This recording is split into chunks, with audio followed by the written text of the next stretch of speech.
the uncomfortable silence as we wait.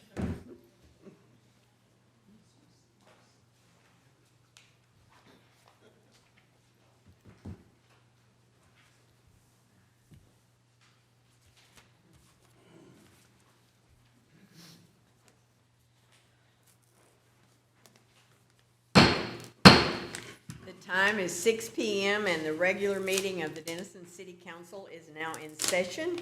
This evening, Jean Emerson, pastor of the New Beginnings Fellowship, will lead us in our invocation.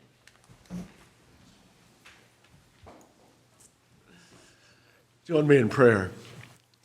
Heavenly Father, we thank you for this evening. We thank you for the rain that you've allowed to fall. We thank you, O God, for each person that's here. We ask your blessing upon this meeting, Father. Thank you for our civil servants and all those who direct and guide us in the city council.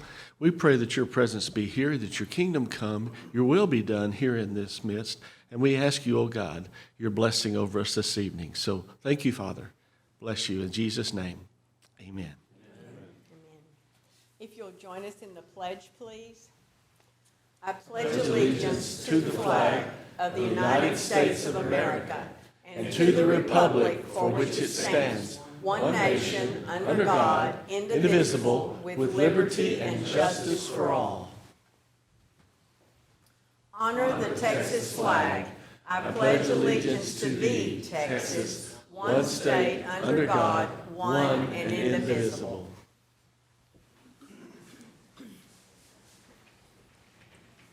This evening, we have a number of presentations. It's always great to be able to celebrate things that are happening. So the first on our agenda, our municipal court is a very important function of our city government, and in our case, adds value to our community and to our citizens. Our court system recently was recognized for excellence, as is appropriate. We are blessed to have a court staff and municipal judges that are committed to a court that upholds the rule of law. This is Municipal Court Week, where we honor the court system and those that serve, and it is appropriate that we honor our own system. So if the court staff and judges will join me at the podium, we'll make a proclamation official.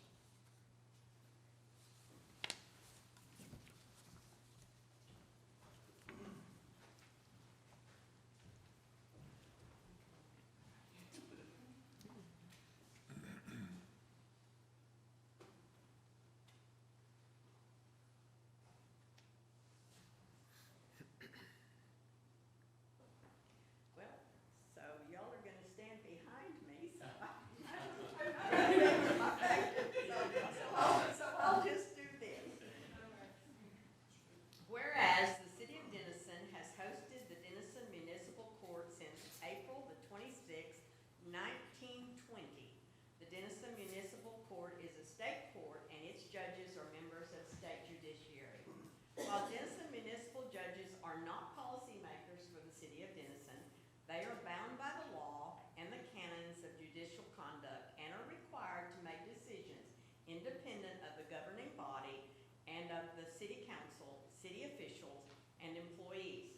And whereas municipal courts play a significant role in preserving public safety and promoting quality of life in Texas, as a matter of fact, more people come in contact with municipal courts than all other Texas courts combined. And public impression of the Texas judicial system is largely dependent upon the public's experience in municipal court. And whereas the Denison Municipal Court is committed to the notion that our legal system is based on the principle that an independent, fair, and competent judiciary will interpret and apply the laws that govern us, and that judges and court personnel should comply with the law and act in a manner that promotes public confidence in the integrity and the impartiality of the judiciary. And whereas the Denison Municipal Court is the only court in the state of Texas to run a biannual amnesty program allowing defendants to bring in canned goods or non-perishable items for reduction in fines, resulting in hundreds of items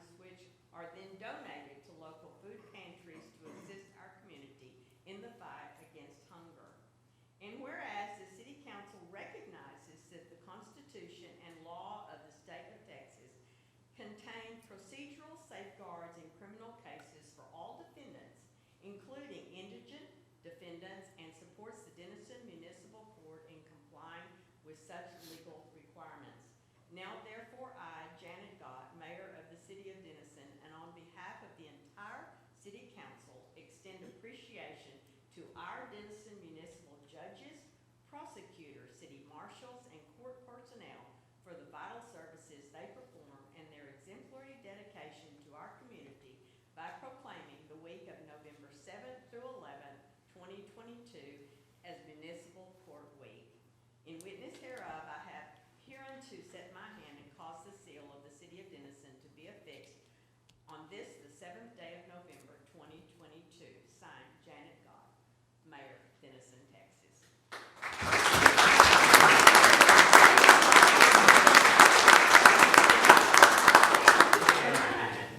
And I guess Mary wants a picture. You want another stand in front of this big box? Oh, you want us in front of this? Okay. In front of this, okay, all right. Podium, yes, sir. 1, 2, 3. Thank you. All right. Thank you very much. We appreciate all of it. Well, we have another presentation to make, and rather than making a journey back up and down again, I'll just stand here. We have a very special recognition to make tonight, and to do that, I'm going to introduce our Justin Eastwood, our Director of Parks and Rec. Thank you, Mayor. It's my honor to be with you tonight as we get to celebrate a few more awards. We get to honor two of our own as they were honored by their peers in Texas. I would like to read a summarized excerpt from their notification letter. It is with enthusiasm that we inform you that Chip Edgar and Tyler Barr were selected as the Recreation and Park Society Award recipients. Chip for the Park Professional of the Year Award, recognizing outstanding contribution to the field of parks, and Tyler, the Horizons Award, recognizing an outstanding professional with less than 5 years of experience in either parks or recreation. The awards committee had many wonderful entries to score, and it was a difficult task. But Chip and Tyler stood out above the rest to exemplify commitment and dedication in the field of parks and recreation. We're honored to present this award to highlight their commitment to excellence and all that they do in their daily pursuits. Comments from their team. Chip has certainly made a difference in our community and has positively impacted the people of Denison and Texoma. His skills, knowledge, and willingness to help others, along with his dedication to the industry and our city, make him an ideal recipient for the 2022 Traps Park Professional of the Year Award. Tyler is a wonderful representation of a servant leader and is deserving of the 2022 Traps Horizon Award. He sets a high standard for stewardship and commitment in the field of recreation, and he is viewed as a positive change agent for our community. It is professionals like Chip and Tyler who work diligently to provide the exceptional quality of life services that make Denison Parks and Recreation an industry leader and our city a community of choice. Gentlemen, we all agree with these assessments, and we're excited that others see what we see every day. At this time, we have their biggest fan, our honorable mayor, to present their awards.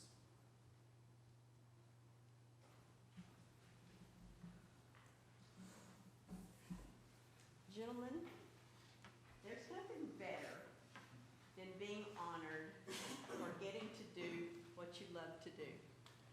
You know, our 2018 comprehensive plan and our Parks and Trails Master Plan sets out a vision of what we want for our community and what our community wants for our community. And each of you have followed that vision very closely, and you've made a difference in the lives of the people who are part of our community of choice, as Justin said. So congratulations for being recognized for your outstanding work and for doing what you get to do because you love to do it. Thank you. I will.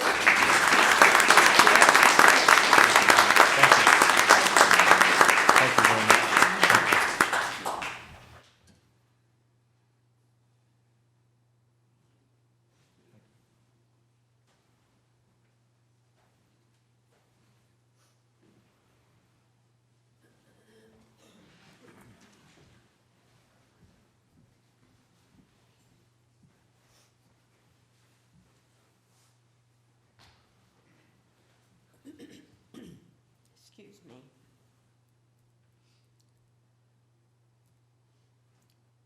this time, it is my honor to welcome Dr. David Kirkbride, who is the Superintendent of Schools, and he is going to give us an update on how, as a community, we're going to address future growth and this unprecedented growth that we are experiencing right now. Dr. Kirkbride?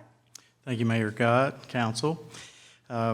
I appreciate another opportunity to address the Council about our process that we're going through, and I want you to know I do not take this opportunity for granted. I know you have a busy agenda, lots of things to discuss, so thank you for your time tonight. I'm here to give you an update, as Mayor Gott said, on what we've been doing since I last stood before you.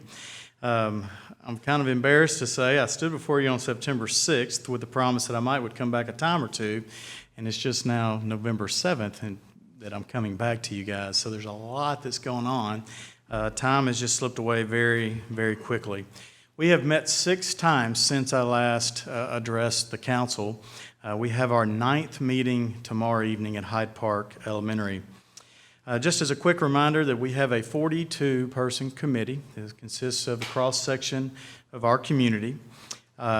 Mr. Crawley and Mr. Hander are both members of that committee. I think we've got a couple of others in the room who are also on that committee. And I'll just again reiterate that the committee has done good work. It has been engaged since the very beginning, and I could not be more proud of the work that they've done.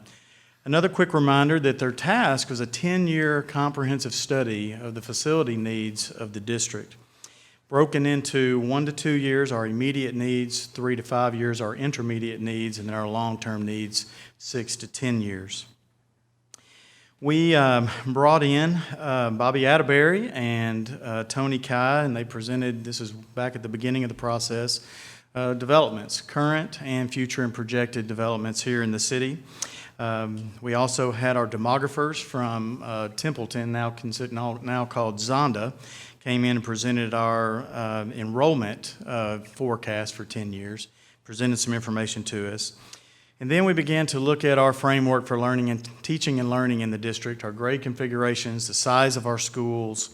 And then right at the very end, before we really began to piece it all together, we looked at our existing facilities to see how they compared to and overlaid them on all those other bits of information that we'd received for several weeks to see how we were doing and decisions that we needed to make. I want to very quickly run you through the grade configuration that has been decided. We'll have a standalone pre-K center in Denison for 3- and 4-year-olds. Kindergarten through 4th grade will be our elementary configuration, which is basically what we have now, minus our pre-K students. Our middle grades will stay with what we currently have. Our current 5th and 6th grade model that we have at B. McDaniel, and our 7th and 8th grade model that we have at Scott Middle School. Our 9th through 12th grade, of course, will continue to be out at the high school. I do want to take a moment to kind of talk with you a little bit about our Pathways program. That's our alternative school. A decision was made by the committee that we needed to separate the 2 programs. Many people do not know that Pathways program has 2 very distinct programs out there. And that building, as most of you probably are aware, is south of the stadium. We have a discipline program in there where we're holding kids accountable for decisions that they've made with some academic support. But we also have an academic program that we refer to as Choice. And those students are not in trouble at all. 2 totally different programs out there. That's a purely academic program for kids that need a different type of learning environment for various reasons, and we need to support them. And so the decision's been made to separate those 2 programs from one another and to put them in 2 different physical sites as a priority need. So once we went through all of that, took our existing facilities and laid it across our grade configuration and the sizes of our schools, elementary schools will be 600 to 650, which is what our current Mays and Hyde Park schools are. B. McDaniel and Scott are our middle grades. The capacity will be 1,200 students. Currently, they're at 700 to 750, so that's a significant increase with those 2 campuses. And then high school, we believe that we can allow that campus to grow to 2,400 students. We currently have 1,300 students at the high school. So we were encouraged by that we believe we can continue to have 1 high school in Denison, Texas for the next several years, and then we'll have to make decisions as we kind of fill that building up to 2,400 down the road. Our most immediate needs, when we looked at our existing facilities to that framework that I've just laid out for you, we have 5 most immediate needs. Our elementary campuses, 3 of our 5 elementary campuses are either full today or are projected to be full in 2 years. B. McDaniel is projected to be full in 3 school years. Our DAEP and our choice programs, 2 issues there that I've already described. We need to separate them, and the building that they're in is, quite frankly, inadequate. And so we need to do something about that very soon. And then the administration building where we're housed, we are completely out of space. We have 3 people sharing an office in multiple places in our building that are offices that are designed for 1 person. Lots of other places where 2 people are sharing office space.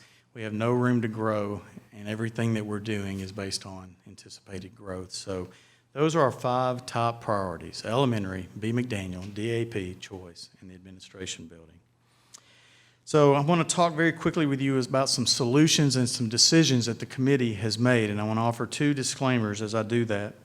One is that this process is continuing to unfold, so anything that I share with you tonight could change. And we've had a couple of opportunities throughout our process where we've had to go back and revisit some decisions that were made because we had additional information down the road. So that can always happen. Tomorrow night, we're going to start looking at our bonding capacity and how we're going to pay for these things. And so as you guys well know, oftentimes decisions have to be adjusted. So that's the first disclaimer. And then the second is that all these decisions are going to be given to the board as a recommendation for them to ultimately decide what to do and whether or not to call for a bond, whether or not to receive these recommendations. So those 2 disclaimers. So at the elementary level, I mentioned that's one of our priority needs. So Houston Elementary School is going to be repurposed as a preschool 3- and 4-year-old building moving forward. Lamar Elementary and Terrell Elementary, Lamar is out of space today. Terrell is projected to be out of space in a couple of years. So the decision has been made now, at least at this time, to add on to either Lamar and or Terrell. The committee really wants to do both at the same time for good reason, but we're going to have to see if we can afford or even need to do both of them at the same time. So those are our elementary solutions. Houston Pre-K, Lamar, Terrell, add on to those buildings. Middle school. So B. McDaniel, I mentioned, is one of our highest needs that we have. And so the idea is to repurpose B. McDaniel and to build a new 5th and 6th grade center in Denison. And I know that's pretty out there, and when that idea is presented sometimes there's some pushback or just some thought about that. But I want you to know that a lot of thought has been put into that. I have left with Ms. Wallentine a floor plan that I'm going to ask her to give to you at the end of the meeting because I knew it would be a distraction to you perhaps, and she'll let you kind of see a draft mock-up of how we can use that building. By repurposing BMAC, we solved 4 of the 5 top priority needs. We solved BMAC, obviously. We solved DAP because DAP can go into BMAC's building. We solved the choice building because the choice building can go into the administration building currently. And it solves the administration needs because the administration can go into the BMAC building. So in one fell swoop, by building a new building for the 5th and 6th grade center, we solved 4 of our 5 most immediate needs, 1 to 3 years. So I wanted the council to be aware of that. We did consider adding on to B. McDaniel, and we needed to do that. We needed to be responsible about that. And so some issues with adding on to B. McDaniel, we would have to add an additional 400 seats, build a brand new cafeteria, a brand new kitchen, some additional fine arts space, new library space, and the cost of that was going to be significant to do that. And we believe that if you add on to B. McDaniel with the cost that's going to be significant, and then you still haven't answered admin, choice, or DAP, and all 3 of those are going to be significant costs as well. So when you take those 3 additional costs, add it to the cost to add on to B. McDaniel, we believe, and we don't have all the numbers yet, but we believe it's either going to be a wash or it's going to be so close in cost that it just makes sense to give our students a brand new 5th and 6th grade center, give our choice kids a very nice Peabody building where we are, and allow the DAP kids to go into BMAC, a very nice facility there as well to get their education and be held accountable. A couple of other quick issues, and I know your time is tight tonight, but I just want to make the most of my time. The cost, I've already mentioned that. The traffic on that block today, if if you go during a dismissal or a pickup or in drop-off in the morning, is horrendous. Well, consider what you see today, and I encourage you to go by and check that block out over there any morning or afternoon. Add another 400 student body to the BMAC campus, and Mays is going to continue to grow about another 100 students. Add 500 more students to that block, and the development across Lillis, that y'all all know is moving dirt right now, all that to that block creates a lot of extra pressure. And the land between B. McDaniel and Mays, we cannot do anything with that land, and it's a good piece of land as long as BMAC is a school. If we repurpose BMAC, that land in between those two campuses could, in the future, become another pre-K center once we outgrow Houston, so there's a lot of uses to that land. And then to the district of choice and the city of choice, to have a multi-purpose administration building, et cetera, because it won't just be administration in there. We'll have DAP. We could perhaps have the Alumni Association Museum there. Shonda Cannon can move her professional development into that building. There are a lot of other ways. Head of security, we're going to have a director of security very soon in the district. Our head nurse has a closet that she's in right now, could move into that building. And I want y'all to look at the floor plan to see, again, a draft and a mock of how we could use that facility. But to have that multi-purpose facility right off of 75 on the west side of town where all the growth is going would be a great way to say, in Denison, Texas, we have a nice administrative multi-purpose facility in a great location. And so that's where we are as a committee. I'm going to wrap up here very quickly. Tomorrow night, as I mentioned, we have our bonding capacity discussion. That starts all the money, and that's going to be interesting to see what we can do, and I'm optimistic right now. Some of the initial information we're getting from our financial group, I think most people would be encouraged to see what our capacity is going to be and the impact that it'll have on our taxpayers. And then future meetings, the next 2 meetings, will likely then begin to break down the cost of our projects, look at our bonding capacity, and begin to make some informed decisions about what's good for our kids in the district. So I know that's a lot of information, but I just covered about 3 months of work by our planning committee.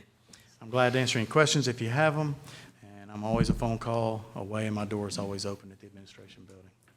Questions for Dr. Kirkbride? Thank you, sir, and many, many thanks to your Citizens Committee that has done such an outstanding job of addressing this. So we look forward to the final plan. Thank you. Thank you. And last but not least, we are very blessed to have a Denison Police Department that adheres to and lives by the Best Practices Accreditation Program. And tonight, we are honored to have Chief Steve Stanford of the Bridgeport Police Department here to make a presentation. Chief, welcome. Thank you, ma'am. Council, it's an honor to be here before you. I brought the rain with me on the way here. So, my name is Steve Stanford. I am the police chief in Bridgeport, Texas. I'm also a member of the Texas Police Chiefs Association, and I am honored this evening to represent the Texas Police Chiefs Association and the Texas Law Enforcement Accreditation Program. With over 1,500 professional police chiefs, our members are dedicated to improving the delivery of quality police services. Several years ago, the association developed an accreditation program for Texas law enforcement. Many of you know about accreditation programs in schools, jails, universities, and hospitals. They are all programs of professional excellence and all require proof of compliance with a set of professional standards. Our program is similar. It is a voluntary program where agencies must prove they meet or exceed 170 difficult standards. These standards are based on Texas law, Texas court decisions, and contemporary best practices as identified by the Texas Police Chiefs Association. These standards address a full range of law enforcement operations such as use of force, protection of citizen rights, vehicle pursuits, property and evidence management, and patrol and investigation operations. This program has become the new gold standard for professional law enforcement in Texas, and agencies across the state are working diligently to meet these requirements. But This August, I, along with another trained assessor, spent 2 days here in Denison, Texas. First of all, thank you for your hospitality. We were treated very well. During our stay, we interviewed staff, we inspected facilities and operations, we rode with field officers, and to ensure compliance of all standards. A report was drafted and sent to the accreditation committee. The committee is comprised of 9 active police chiefs from all around the state of Texas. They reviewed the report and awarded accredited status. The vote was unanimous. During the process, the Denison Police Department has proven to meet or exceed the best practices for professional law enforcement in Texas.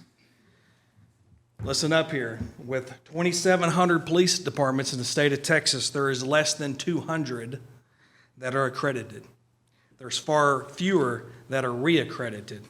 This evening, we officially recognize the Denison Police Department for their outstanding performance and achievement in a reaccredited agency. What does this mean for your community? The accreditation program ensures both the city management and the citizens of Denison that their police department is operating in a manner that reflects the current best practices of Texas law enforcement. With their commitment to police excellence, this accreditation status means your police department is one of the best in the state. This certificate we present this evening is symbolic. While it is clearly a mark of professional excellence, the real value of the program is the process that they must complete to receive this certificate. The Denison Police Department is a legitimate leader in Texas law enforcement. You should be very proud of this accomplishment. Chief, would you please come forward?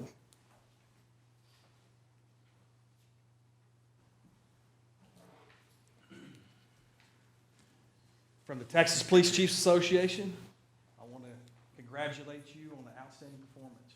Thank you so much. We appreciate that.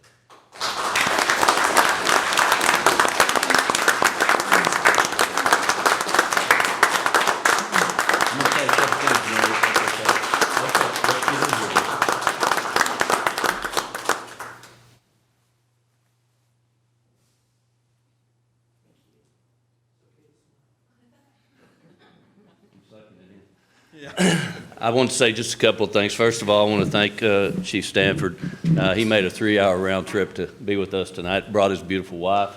I'm sure he just wants somebody to talk to on the way home.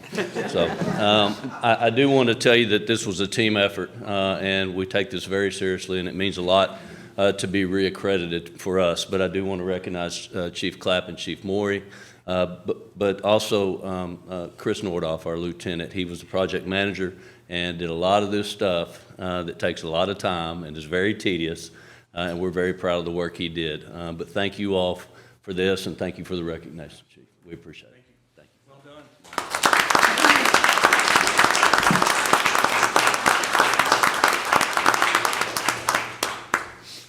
Chief, we're very proud of you and your team. It's one thing to get the accreditation, it's another thing to keep it going. So we're very proud of this. Thank you so much.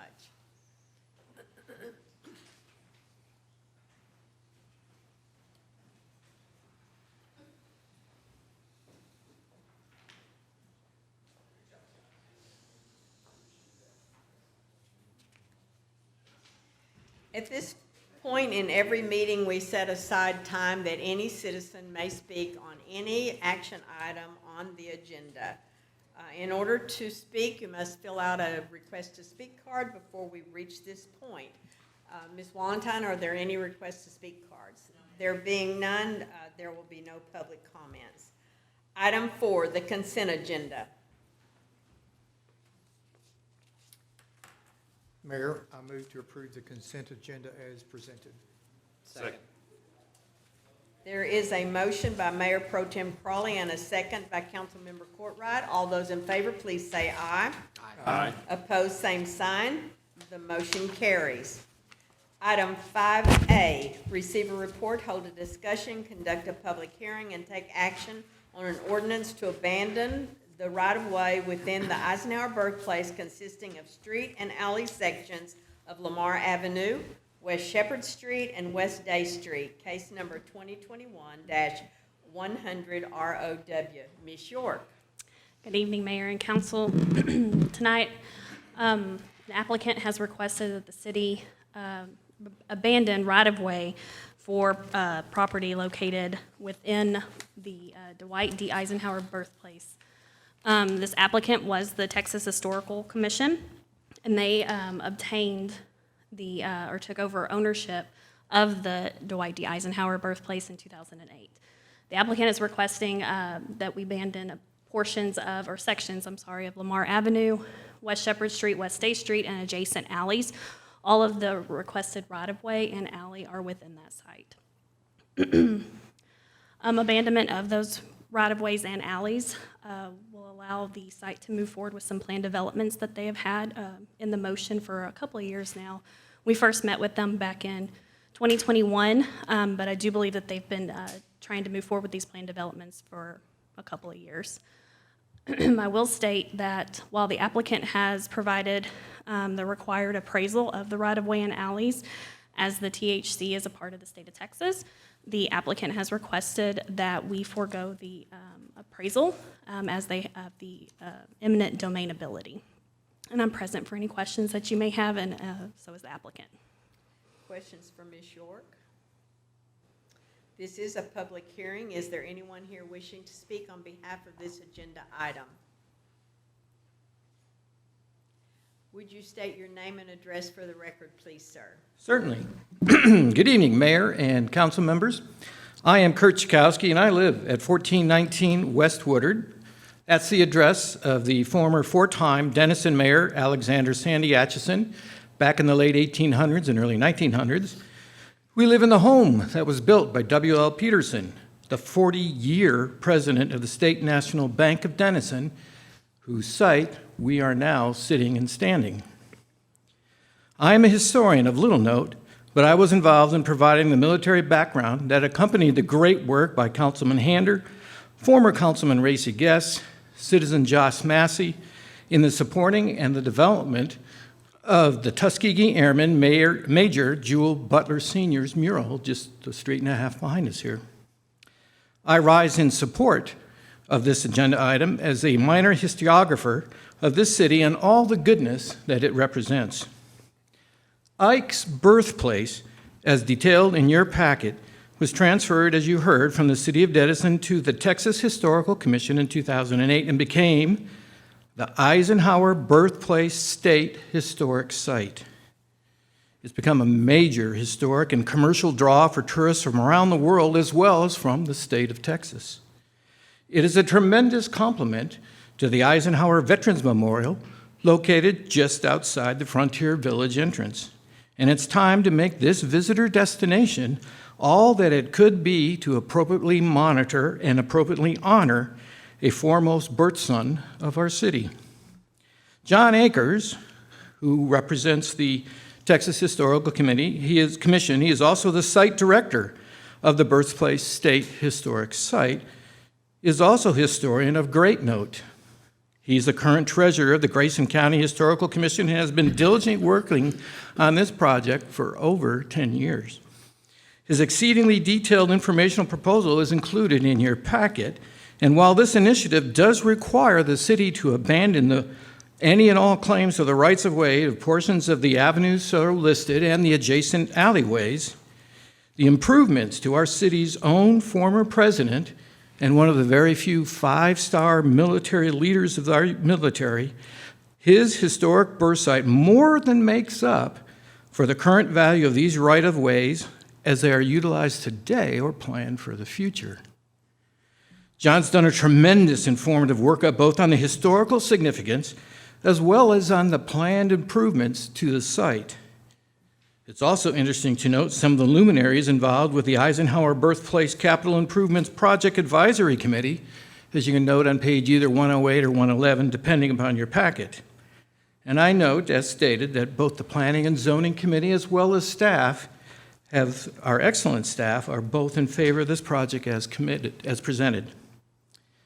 I therefore eagerly urge you to find in the affirmative on this agenda item and vote for the city ordinance to abandon sections of Lamar Avenue, West Shepherd Street, West Day Street, as well as the adjacent alleyways, in order to permit the improvements of the Eisenhower Birthplace State Historic Site. And I thank you, Mayor. Thank you, sir. Is there anyone else here wishing to speak on behalf of this agenda item? There being none, the public hearing is closed. Discussion from council. A motion. I move to recommend approval of the request to abandon sections of Lamar Avenue, West Shepherd Street, and West Day Street, as well as the adjacent alleys as presented. Second. There is a motion by Councilmember Hander and a second by Councilmember Spiegel. All those in favor, please say aye. Aye. Opposed, same sign. The motion carries. John, it's taken a while, but we got there, right? Very good. Very good. Well said, sir. Yeah. Very good job on that. Item 5B, receive a report, hold a discussion, conduct a public hearing, and take action on an ordinance amending the City of Denison Code of Ordinances, Chapter 22, Subdivision Regulations, Article 4, Requirements for Public Improvements and Design, Division 6, Park Facilities, Section 22-99, Parks and Open Space Adequacy, Subsection B, applicability and exceptions by amending the number of dwelling units required for applicability of Division 6 Park Facilities, case number 2022-112Z0. Ms. Tate. I'm sorry. That was a lot of words I with promise. the squeaky voice. So. Next time, I will try to shorten it for you. But Okay. that's how it's written, so sorry about that. Okay, so tonight we are putting before you a proposed amendment to how many dwelling units are required to pay a park dedication fee. Currently, the regulations state that developments with 50 or more dwelling units must pay a park dedication fee regardless of the phase build out. So however many they have at the end of build out, if it's over 50, they have to pay that park dedication fee. We are suggesting that we reduce that to 25. And the reason is because we're seeing a lot of developments come in that are right under that 50 mark, and yet we're still having that same impact on our park systems and yet not collecting that fee. So these regulations would not be applicable to commercial, industrial, non-residential, or previously platted lots. So if they come in for a replat, they won't be required to pay that fee. The fee is not changing. It's $500 per dwelling unit. So when we are in our pre-app meetings and we let people know that, they seem to have no problem with it. They expect that coming into a city that wants to maintain and expand their park system. So that is what we are asking for tonight, that 50 dwelling unit mark be reduced to 25 dwelling units. Any questions? Questions for Ms. Tate? Yeah, I have a question. Reducing to the 25 or currently the 50, how does that compare to other cities our size? So we had some questions like that before, and I did do some research on that. We're right in that mark. It's right around the 30 dwelling unit for other cities. So I think it's just dependent on the applications, the rate that they're coming in, the rate of growth, on how people determine that. Okay, thank you. Any other questions for Ms. Tate? This is a public hearing. Is there anyone here wishing to speak on behalf of this agenda item? There being none, the public hearing is closed. Discussion from council. A motion. Mayor, I move to approve the ordinance amending Chapter 22 subdivision regulations by amending the number of dwelling units required for applicability of Division 6 parks facilities as presented. Second. There is a motion by Mayor Pro Tem Crawley and a second by Councilmember Spiegel. All those in favor, please say aye. Aye. Opposed, the same sign. Motion carries. Item 5C, you're going to have to bear with me to get through this one. Receive a report, hold a discussion, conduct a public hearing, and take action on an ordinance amending several sections of Chapter 28 of the zoning ordinance, including Section 28.21-SF 20 Single-Family Residential District, Section 28.22 SF10 Single-Family Residential District, Section 28.23 SF 7.5 Single-Family Residential District, Section 28.24 SF5 Single-Family Residential District, Section 28.25 PH Single-Family Residential District Patio Homes, Section 29.29 2F Two-Family Duplex, Section 28.30 MF1 Multifamily Residential District, Section 28.31 MF2 Multifamily Residential District, Section 28.32 Manufactured Home District, Section 28.43 PD Plan Development Overlay District, and Section 28.49 Use Chart. Applicant, City of Denison, case number 2022-096Z0. Ms. Tate. This is it for a while. It was. Okay, so you remember during the September 19th council meeting, we had asked you to table 4 zoning amendments that were coming before you so that we could consult with legal. That's what's being brought before you tonight.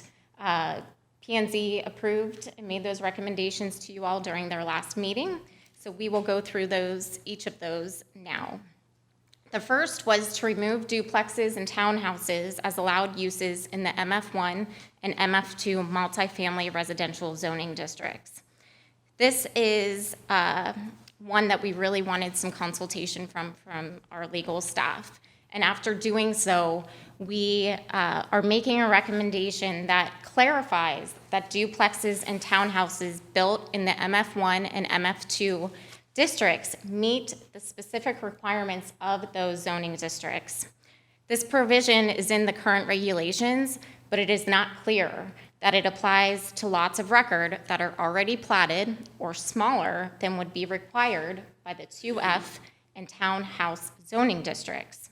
So we really need some clarification, even from me reading it sometimes. The clarification would require a builder to replat the lots to meet the minimum 2F lot size of 10,000 square feet or a lot width of 100 feet for duplexes. And then townhouses could only be built on properties 5 acres or larger in size. This would be our recommendation. The second amendment that we are bringing before you tonight is for J-swing garages, for the requirements for a J-swing garage. A J-swing garage is attached to the main home, but you enter it from the side, so you swing in from your driveway.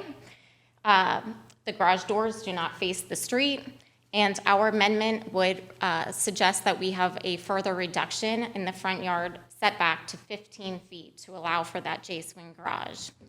That garage wall that faces the street would need to have some type of design element, whether it's a functional window, shutters, or a non-functional window, but it can't just be a blank wall. It needs to have something there.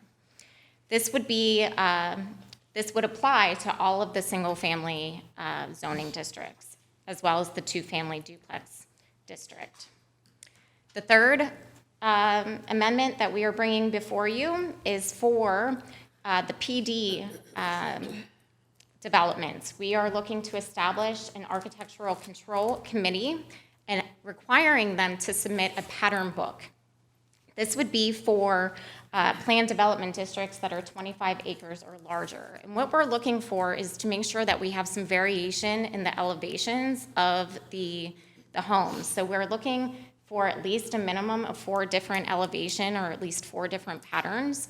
And before a builder can be permitted, we have to see a letter from that architectural control committee stating that, yes, they have met that design element and that it does differ, so that we're not getting the same exact house in a planned development. We want to see that variation. So that is the third one.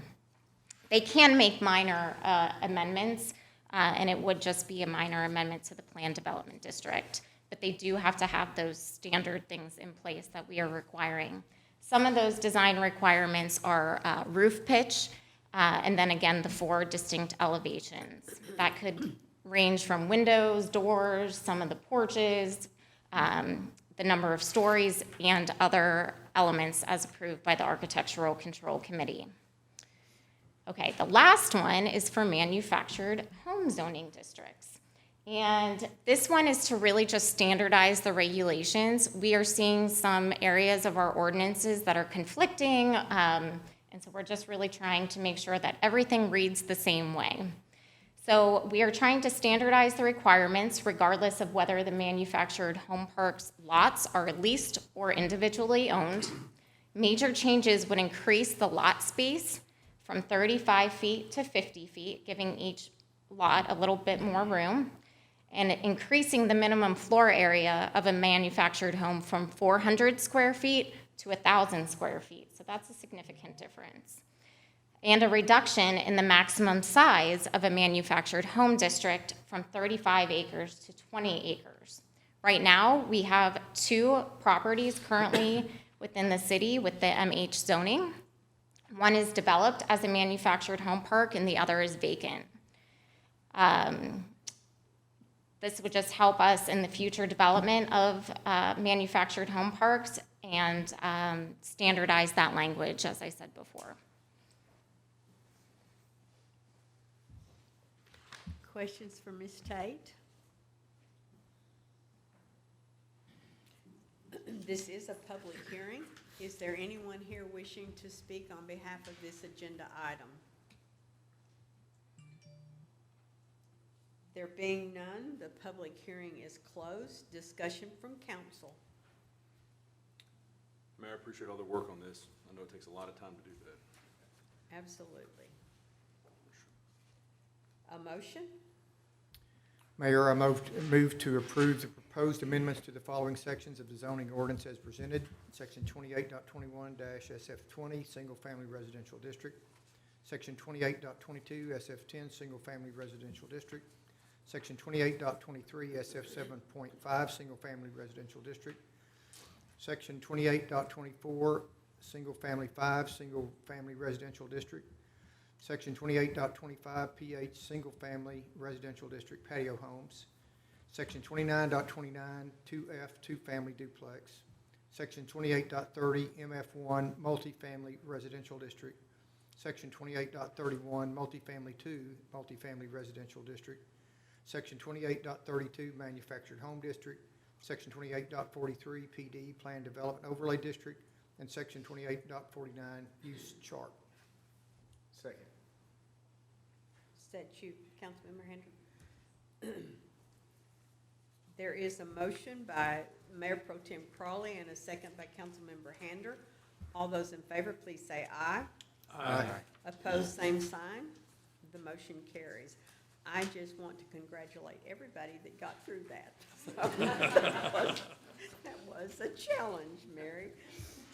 Item 6A, receive a report, hold a discussion, and take action on an ordinance repealing ordinance number 5230 to add a firefighter position and amending the number of positions in the firefighter classification of the fire department as required by Texas LGC 143.021.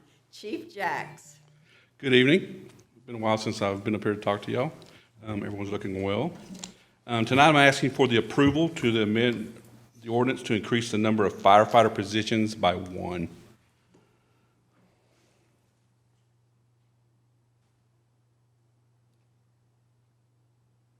Up here you can see this is the org chart. And at the bottom of the org chart, you can see the number of firefighters that are in for each shift, A, B, and C shift. You can see 11, 11, and 10. So it's an uneven number. That makes an uneven shifts for us. I'll explain how that's important here in a second. This is actually what the authorized positions for all the positions in the fire department. And you can see down under fire operations, the firefighter position has gone back and forth from 2016 to now. And now we're authorized at this moment for 32, and we'd like to raise that to 33. Previously, to explain why we need this, previously we had an assistant chief acting as a city fire marshal. In July of 2022, we moved the assistant chief back to fire administration and promoted a captain to fire marshal. We then promoted an engineer to captain, a firefighter to engineer, to fill those positions. The open firefighter position was not filled due to the current ordinance, which created uneven shifts. We hired an ISO consultant to come in and do an ISO consultation for us to see how we could hopefully improve our ISO rating. And that consultant recommended we change the ordinance to increase the firefighter position by 1. This will even out our 3 shifts and increase our manpower to structure fires, thus improving our chances of receiving a lower ISO rating. It's a pretty simple reason why we're doing this, and it makes for actually for less overtime that we have to pay in the long run. So it evens out the shifts, makes it easier for scheduling, and more manpower for structure fires. Any questions? Questions for Chief Jacks? All right, thank you, sir. Discussion from council? A motion? Mayor, I move to approve the ordinance repealing ordinance number 5230 to add a firefighter position and amending the number of positions in the firefighter classification of the fire department as required by Texas LGC 143.021. Second. There is a motion by Mayor Pro Tem Crawley and a second by Councilmember Spiegel. All those in favor, please say aye. Aye. Opposed, same sign. Motion carried. I noticed you voted, Chief. That's good. You said aye as we said aye, so I noticed you voted, so that's good. I'm glad you were in agreement with us. Pursuant to Chapter 551 Texas Government Code, the council reserves the right to convene an executive session from time to time as deemed necessary during this meeting to receive legal advice from its attorney on any posted agenda item as permitted by law or to discuss the following. Consult with attorney on matters in which the attorney's duty to the governmental body under the Texas Disciplinary Rules of Professional Conduct conflicts with this chapter, and/or consult with attorney about pending or contemplated litigation or contemplated settlement of the same, section 551.071, planning, zoning, code compliance, and other city ordinances regarding future growth. Discuss the possible purchase, exchange, lease, or sale of real property, public discussion of which would not be in the best interests of the city's bargaining position, section 551.072, city-owned property.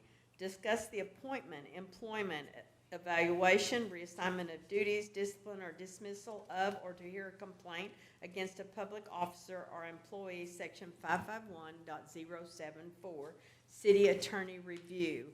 Deliberations regarding economic development negotiations pursuant to Chapter 551.087. Discuss information received regarding development prospects in tax increment reinvestment zone number 2. The time is 6:53 and the council is now in executive session.